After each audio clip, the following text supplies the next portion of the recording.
Excellencies, heads of delegations, ladies and gentlemen, at the outset, I would like to congratulate Ambassador Philemon Yang on assuming the presidency of the 79th UN General Assembly and assure him of Rwanda's full support.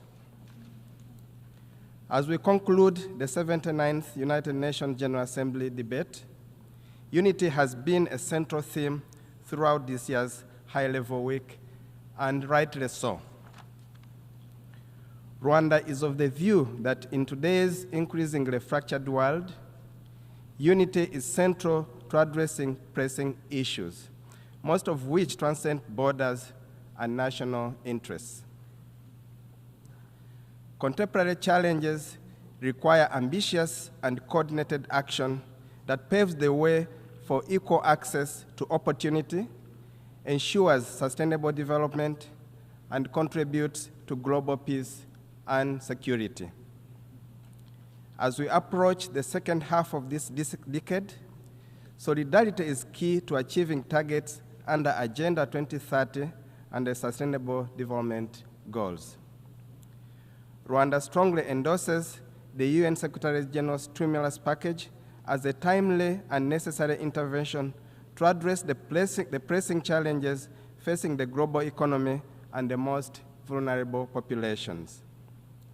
The package represents a crucial step towards creating a more equitable and resilient global financial system, particularly as developing nations continue to grapple with the impacts of climate change and widening inequality.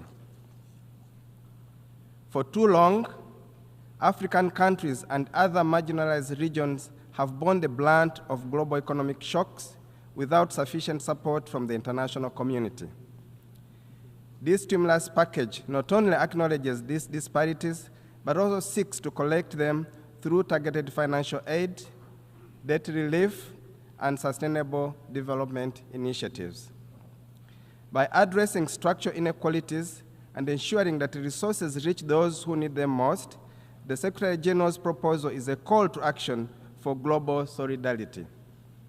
It will empower nations to rebuild more sustainably with renewed focus on green energy, digital transformation, and poverty eradication. Rwanda believes that now is the time for bold multilateral action, and this package is an essential step towards securing a more just, inclusive, and sustainable future for all. Mr. President, Rwanda commends the efforts by the Secretary General and Member States for convening the Summit of the Future. This summit and the adoption of the Pact of the Future are crucial steps in boosting action to protect the interests of present and future generations. Rwanda knows firsthand what division and fracture can do to a society, let alone a community of nations.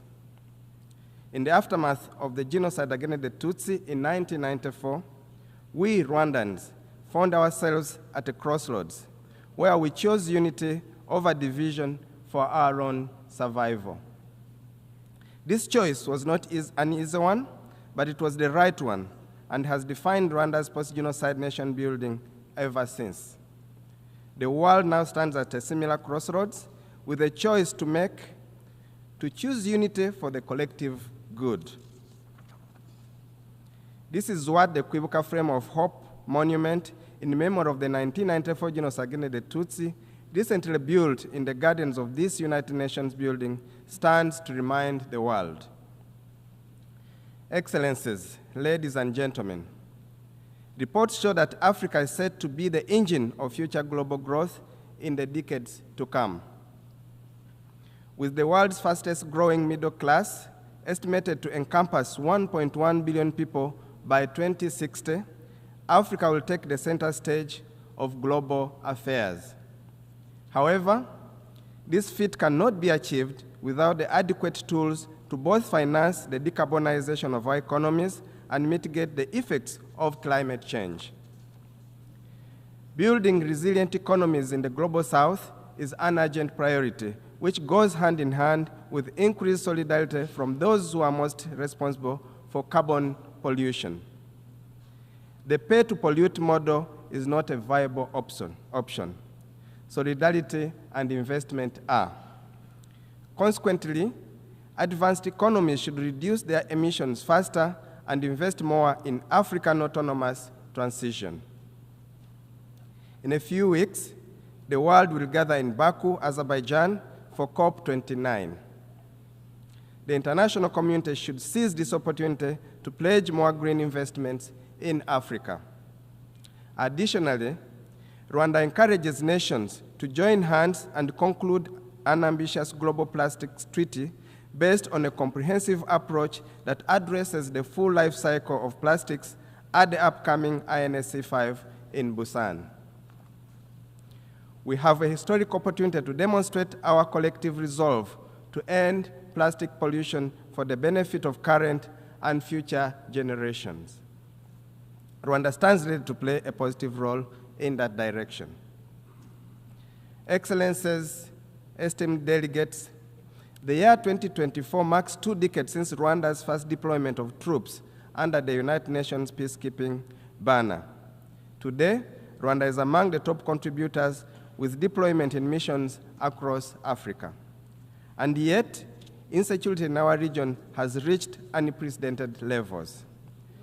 This is evidenced by the rising threat of radicalized insurgency in the southern part of the continent, terrorism in the Sahel, or the presence of state-sponsored genocide militias right by our border. Mr. President, no more than ever, cosmetic fixes must be avoided in favor of long-term solutions addressing the root cause of these conflicts. Security is not only achieved by silencing the guns. It is also achieved by building a fit-for-purpose global governance system capable of quickly adapting to crises. Reform of multilateral financial institutions is complementary to the reform of the United Nations Security Council, as both are crucial for creating a more equitable and effective global governance system. The financial institutions which shape global economic policies and the UN Security Council, which ensures peace and security, must evolve to better address the diverse needs of today's world. Without reform, these bodies risk perpetuating inequalities, particularly for Africa, which has historically been underrepresented in decision-making processes. Reforming both the financial institutions and the UN Security Council is vital to ensure fair representation, foster trust among nations, and effectively respond to the pressing challenges of the modern era, such as economic instability, climate change, and conflict. In this regard, Rwanda fully supports the reform of the UN Security Council to enhance its effectiveness and efficiency.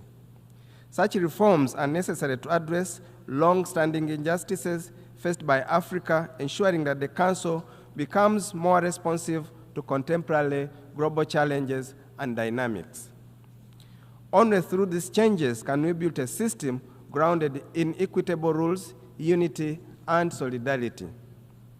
As we conclude this General Assembly, let us remember that history will judge us not by the challenges we face, but how we respond to them. The reforms we seek are not just necessary, but inevitable to ensure a future grounded in justice, equity, and solidarity. Rwanda stands ready to work with all nations, and we believe together we can build the world we want, one where no nation or continent is left behind. Let us seize this moment, for the future of humanity depends on it. I thank you for your kind attention.